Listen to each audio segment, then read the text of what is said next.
Astrology Lalit Mohan Joshi channel में आप सबका स्वागत है। दोस्तों, आज का विषय थोड़ा हट के होगा। जो भी मेरे सब्सक्राइबर्स और व्यूअर्स मेरे वीडियोस को लगातार देखते आ रहे हैं, उनको थोड़ा आज का टॉपिक थोड़ा अलग लगेगा, लेकिन वो ज़रूरी भी है दोस्तों, क्योंकि सत्य जैसा है वैसा ही मैं आपके समक्ष रखने का प्रयास करता हूँ। भले ही उससे किसी की भावनाएं आहत होती हों या ना होती हों, लेकिन जो सत्यता की कसौटी पे खरा उतरता है, मैं कोशिश करता हूँ कि आपके सामने वही बिंदुओं को रख पाऊँ। और आज का विषय भी दोस्तों मेरा ऐसा ही है। और आज के विषय में दोस्तों मैंने कई चैनलों के माध्यम से, कई फेसबुक में जो लेख लिखे हुए थे उनके माध्यम से भी मैंने कई बार ये चीज़ सुनी थी। और मैं उम्मीद करता हूँ कि मेरे जो चैनल के जो सब्सक्राइबर्स हैं और जो व्यूअर्स हैं, उन्होंने भी ये बात सुनी होगी कि जो हमारे देश का जो इतिहास है या जो पुस्तकें लिखी गई थी, पुस्तकों से मेरा मतलब आज से हज़ारों साल पहले लिखी गई पुस्तकें हैं, उसके विषय में जैसा कि मैंने सुना था और पढ़ा भी था कि जो अंग्रेज शासक यहाँ पे आए थे या जो मुग़ल शासक यहाँ पे जो रहे थे हिंदुस्तान में,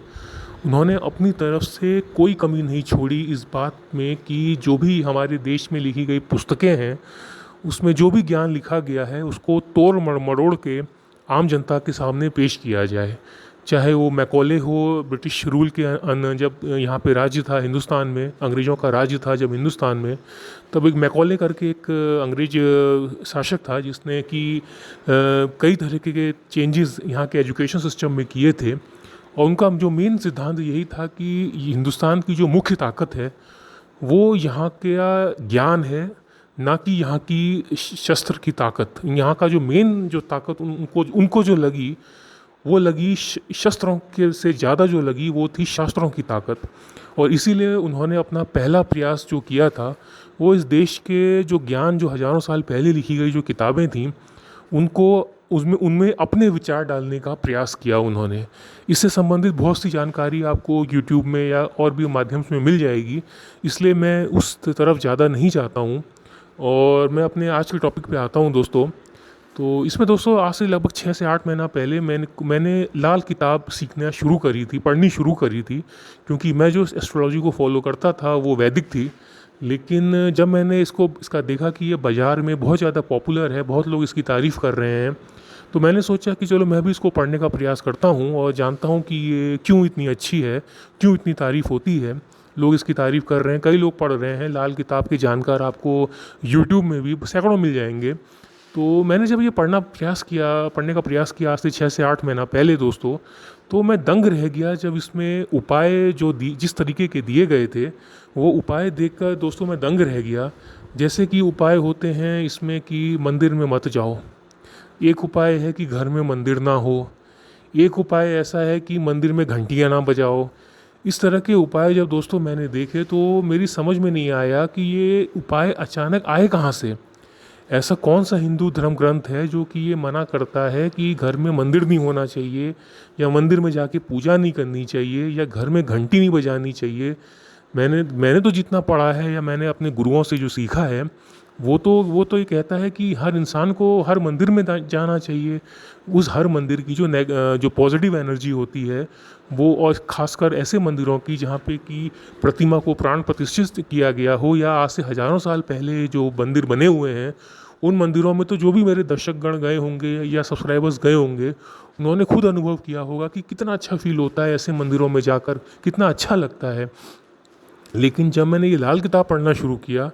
तब मेरे को पता चला कि मंदिर तो जाना गलत होता है अगर आपकी कुंडली में कुछ खास प्रकार के योग हों। अगर आपके घर में मंदिर होता है तो आपका बुध खराब हो जाएगा, तुलसी है तो तुलसी अगर आपने रखी है तो घर में तो बुध खराब हो जाएगा। और ऐसे ऐसे अजीबोगरीब उपाय जो मैंने देखे वहाँ पे, मैं तो एकदम दंग रह गया दोस्तों, या यूँ कहूँ कि मैं तो डर गया उन उपायों को देख करके।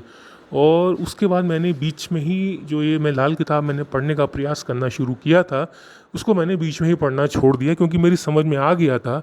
कि जो ये मुग़ल शासक और जो अंग्रेज जो हिंदुस्तान में कई सौ साल जो राज करके जा चुके हैं,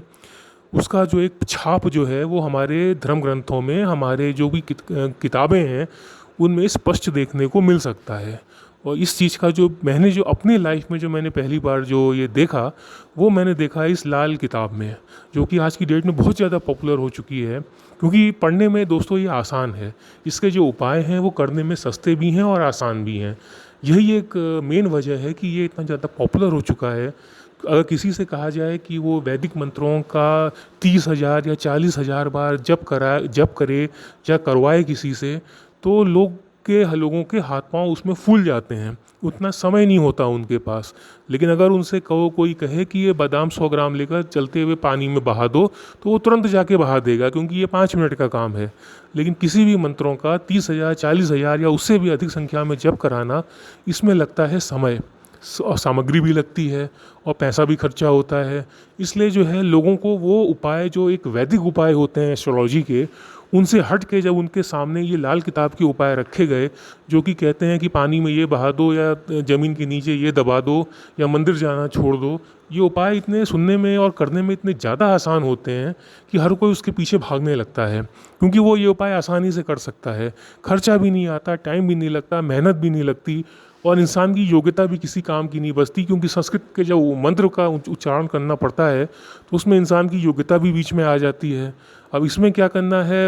ये लाल किताब के उपाय में, कि आपने मट्टी में जाके कुछ चीज़ दबा दो, या बहते हुए पानी में कोई चीज़ बहा दो, या मंदिर जाना छोड़ दो, घर से तुलसी को हटा दो। ये सारी चीज़ें इतनी आसान होती हैं करने में भी, और बिना खर्चे के या लगभग ज़ीरो खर्चे के, कि ये चीज़ें धीरे धीरे पॉपुलर हो गई हैं, और इनको काफ़ी संख्या में लोग करने लग गए हैं। लेकिन दोस्तों, मैं फिर आपसे कहूँगा कि ये जो मुग़ल शासक और जो अंग्रेज़ों के जो रूल हमारे राज्य जो रहा है, लगभग 1000-1200 साल का जो राज्य रहा है अंग्रेज़ों का और मुग़लों का, इसमें से मेरे को लगता है कि ये उन्हीं का किया हुआ ये प्रताप है, उन्हीं के किए हुए ये कर्म है। ये लाल किताब में जो उन्होंने हर मंदिर जाना छुड़वाने के लिए बोला है, तुलसी जिसको कि हर घर में रखने को बोला गया है, उसकी पूजा करना तक मना कर दिया है, घर में घंटी बजाना, घर के मंदिर में घंटी बजाने को मना कर दिया है। ये सारे उपाय दोस्तों स्पष्ट लगता है कि किसके कहने पर कब किए गए हैं, किसने चेंजेस कराए हैं इस किताब में, कब कराए हैं, क्यों कराए हैं, ये सारी चीज़ें स्पष्ट समझ में आ जाती हैं। इसलिए मैं अपने दोस्तों से, अपने सब्सक्राइबर से फिर से अपील करूँगा कि इस तरह के उपाय जो हैं, वो सिर्फ़ और सिर्फ आपको बेवकूफ़ बनाने के लिए हैं। ऐसे उपाय करके किसी को फ़ायदा तो कभी नहीं हो सकता है। लेकिन हाँ, ये जो पॉपुलर, अभी कई दर्शक ये सवाल पूछेंगे कि अगर कोई फ़ायदा नहीं होता है, तो ये इतना पॉपुलर क्यों है, क्यों इसको लोग अपना रहे हैं? इसकी वजह दोस्तों यही है कि जो ज्योतिष इसको पढ़ते हैं, उनको पढ़ने में, इसको लाल किताब को पढ़ने में बहुत कम समय लगता है। अगर कोई इंसान अपना दिन का 4 से 5 घंटा भी इसको दे दे, वो 5 से 6 महीने के अंदर इसमें प्रकांड पंडित हो जाएगा, प्रकांड विद्वान हो जाएगा इस लाल किताब में। सिर्फ 4 से 5 घंटा रोज़ देकर, इसको पढ़ना बहुत आसान है, इसको समझना बहुत आसान है। लेकिन अगर कोई वैदिक ज्योतिष की बात करता है, उसको समझने में और उसके बाद उसकी प्रैक्टिस करने में लोगों को सालों साल का एक्सपीरियंस चाहिए रहता है। और आजकल की, जैसा कि आप जानते हैं, सबको हर चीज़ तुरंत चाहिए, फास्ट चाहिए, फास्ट फूड हो गया है। तो यही फास्ट फूड का जो एक तरीका है, यही एक इसने जन्म दिया है लाल किताब को। हालांकि इसका जन्म आज से लगभग 100 साल पहले पंजाब में हो चुका है, लेकिन ये किताब किसने लिखी थी और क्यों लिखी थी, उसका क्या इंटेंशन था, उसने किस सोच के साथ इस किताब को लिखी थी, ये मेरी समझ में इसको पढ़ने के बाद स्पष्ट हो गया है। इसलिए मैं अपने सभी दर्शकों से अपील करूँगा कि चाहे आप कोई भी ज्योतिष के उपाय करें या ना करें, लेकिन कम से कम इस लाल किताब से आप दूर रहें, क्योंकि इस लाल किताब के जो उपाय हैं वो स्पष्ट समझ में आ रहे हैं कि किसके कहने पर, किसके इशारों पर और किसकी इच्छा पूर्ति के लिए इस काम को किया गया है। ये बहुत ही आसान होता है पढ़ने में भी, और बहुत ही आसान होता है इसके उपाय करने में भी। और यही एक वजह है कि ये पॉपुलर होता जा रहा है डे बाय डे, क्योंकि अपने महीनों सालों संघर्ष करके किसी चीज़ को पढ़ना, उसमें कई साल इन्वेस्ट करना अपने पढ़ाई करने में, जो कि एक वैदिक ज्योतिष में लगता है, इसमें लाल किताब में उसका आधे से भी कम समय लगता है, या यूँ मैं कहूँ कि कोई नहीं के बराबर समय लगता है। 5-6 महीने का समय सफिशेंट है इस लाल किताब को पढ़ने का और समझने का, और उससे भी कम समय लगता है इसके द्वारा उपाय करने का। आप किसी भी यूट्यूब के वीडियोज़ में या फिर इंटरनेट पे आप कहीं भी लाल किताब के उपाय देख लीजिए, बहुत ही सिंपल होते हैं। ये आप बादाम को पानी में बहा दो, या जौ को पानी में बहा दो, या इसी तरह के सिंपल उपाय जो कोई भी एक आम इंसान भी कर सकता है, जिसके पास कम पैसा हो या समय कम हो। लेकिन ऐसे उपायों से दोस्तों फ़ायदा कुछ नहीं होता है। फ़ायदा आपको जो मिलेगा वो सिर्फ वैदिक उपायों से मिलेगा, और मैं इसीलिए इसी का समर्थन करता हूँ और यही बात लेकर आज का वीडियो मैंने बनाया था दोस्तों, ताकि जो सच्चाई है वो मैं आपके समक्ष रख सकूँ। अगर किसी को कोई मेरी बात समझ में ना आई हो या कोई चीज़ पूछना चाहता हो तो कमेंट और ईमेल के माध्यम से आप सबका स्वागत है। नमस्कार।